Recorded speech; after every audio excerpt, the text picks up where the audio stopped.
guys, and welcome back to my channel. So it's that time of the year where things get a little bit cooler and the air becomes a little bit creepier, and it is my absolute favorite time of the year.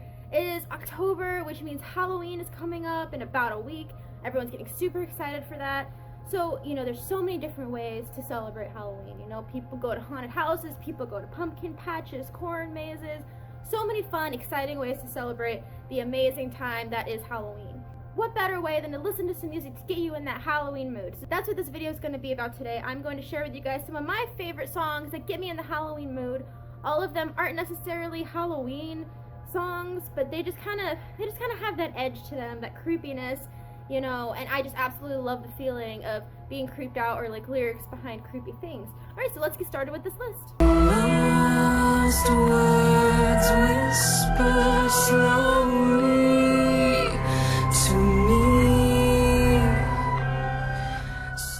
First song on my list is Haunted by Evanescence. This song just kind of gives off an eerie vibe in general, just from the first few notes of the song. It has that kind of familiar creepiness to it that I'm sure all of us have heard, whether in a horror movie, a haunted house, or something that pertains to something creepy, something weird.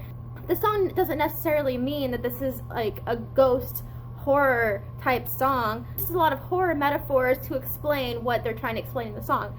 Some lyrics used in the song: long lost words whisper slowly to me, still can't find what keeps me here. When all this time I've been so hollow inside, I know you're still there. My personal opinion is it's using ghost-like metaphors to describe why you can't just let something go, why you can't just get over somebody, why in general you just can't leave it alone, and it's using a metaphor of that there's a ghost following you, a ghost always there with you. And hence, a ghost, Halloween, it just kind of ties together that this song makes you think. It gives some really cool, interesting metaphors, and it's definitely a song to check out if you have not.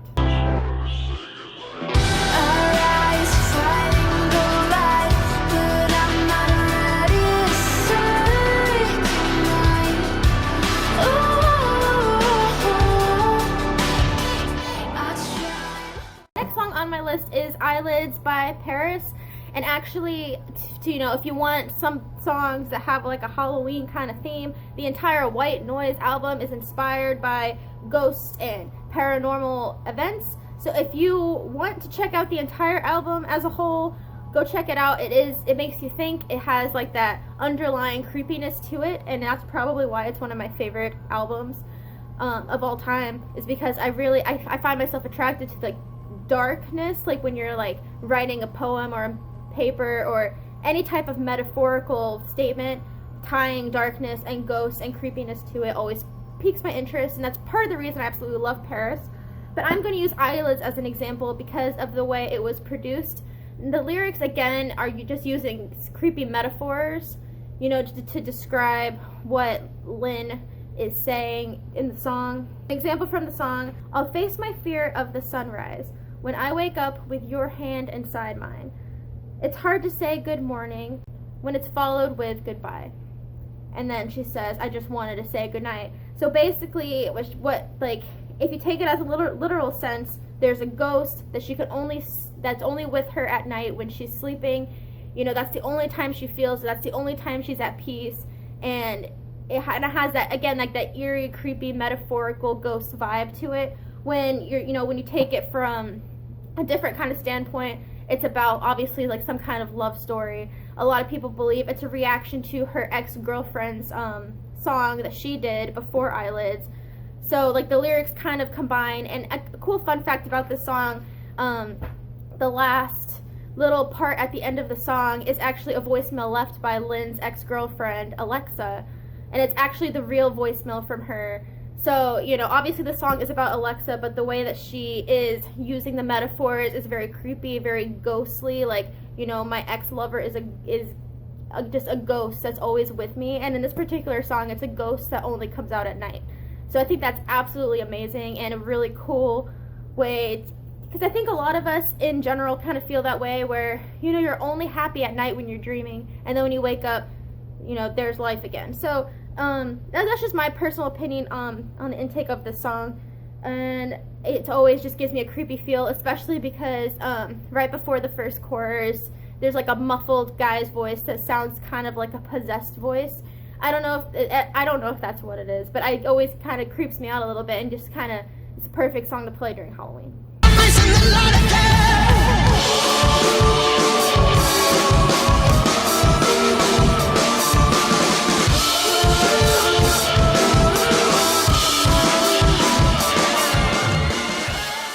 The next song on my list is Hotel in New York City, Twin Skeletons by Fall Out Boy.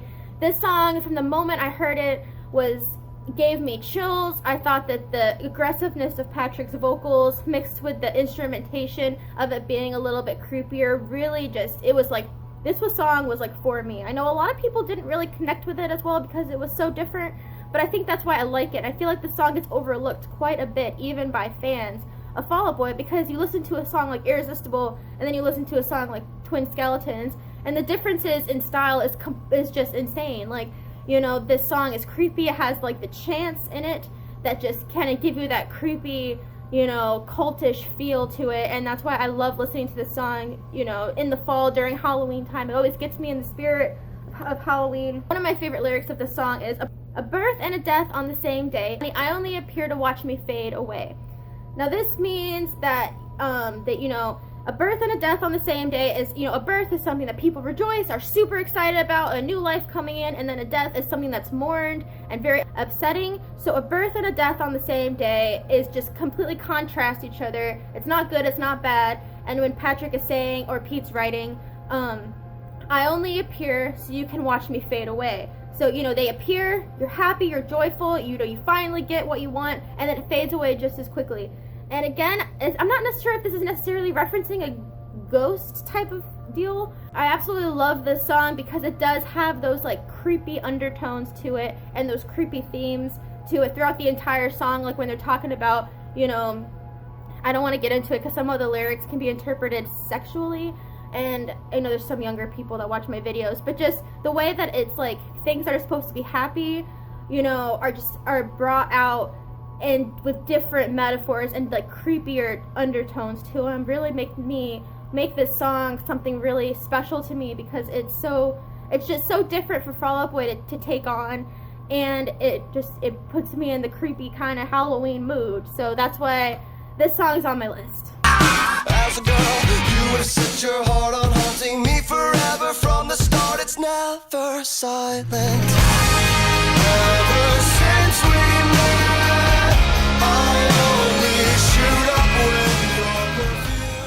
the next song on my list is Nearly Witches by Panic at the Disco. This song I think is so underrated. When this album came out, I loved this song. This was one of my favorite songs. I remember when I was just a little kid, like playing it over and over and over again, not knowing what it meant, but I just loved the sound of the song. And I think part of the reason I loved the sound of the song so much is because it is a little bit creepier. It has those creepy undertones to it, which I absolutely adore. I absolutely love, you know, Panic at the Disco, and I hate how the song is so underrated. It makes me so upset. But there's some lyrics in this song that do have some really creepy, you know, undertones to them again. My percussive feet serve cobweb headaches as a matching set of marching clocks, the slumbering apparitions that they've come to wake me up. Now, what I think this means is, like, doesn't matter how quiet you're being, it's gonna wake up the entities and the spirits in the house, and you're not gonna be able to just kind of glide through no matter how slow you're doing. And that's kind of like the literal sense of what I think. Like, I could be wrong again, because, you know, I'm not a music critic or anything like that. I'm just, you know, trying my best to interpret it the way I can. But like, what I think, you know, Brendan's trying to get across is there's just some things that are going to happen, you know, regardless of how careful you are. So, you know, maybe in this sense, because obviously if you listen to the chorus of this song, he's talking about, you know, my one regret was you, and talking about a love interest or whatever. So what I think, if you can connect it kind of, and you kind of think of the metaphors like that, you know, he's talking about how, you know, it doesn't matter how much you try to get over that person, they're always going to be in your head. They're going to be like that ghost that's attached to you, that's just is part of you, and it doesn't matter how hard you try, it's just always going to be there. And again, that's kind of another underlying theory of kind of another underlying theme of being haunted, which is great. And plus, like, the title is Nearly Witches, and it has, like, you know, kids singing at the beginning in French, and it's really cool. It just always kind of creeps me out a little bit when I hear the song, but I love it. It's one of my favorite Panic at the Disco songs, and it definitely had to be on this list. Everywhere, the sights, the sounds, they're everywhere and all around. I never felt this good before. This empty place inside me has been filling up. I simply cannot get enough. I want it, oh I want it, oh I want it for my own. I got to know what is this place that I have found? What is this? Alright, last but not least, I don't know if you guys knew that Fall Out Boy covered What's This? I love it, and I hate that it's not on Spotify, and it makes me so mad that you can't go and listen to the song, like, whenever you want if you have Spotify or whatever, but it's like, like, I love their cover. I think Patrick's voice sounds really good in it, because I think if I remember correctly, this song came out around From Under the Cork Tree era. It might have been a little closer to Infinity on High era, but I don't think Infinity on High was out yet. So Patrick's voice was still kind of in that, like, in-between stage.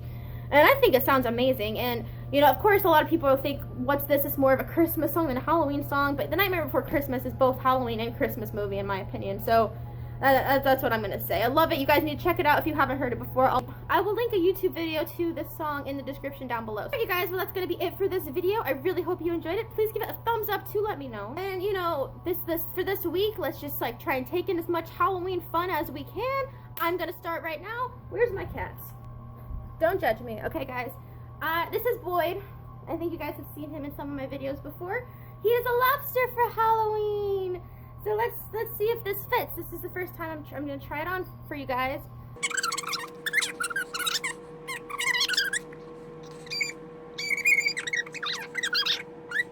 See, Boyd's in the Halloween spirit. Are you guys in the Halloween spirit? Just so you guys know, I will link a Spotify playlist to all of the songs that I mentioned in this video. If you guys want to go check them out, get that Halloween spirit going, and I will see you guys next time. Bye!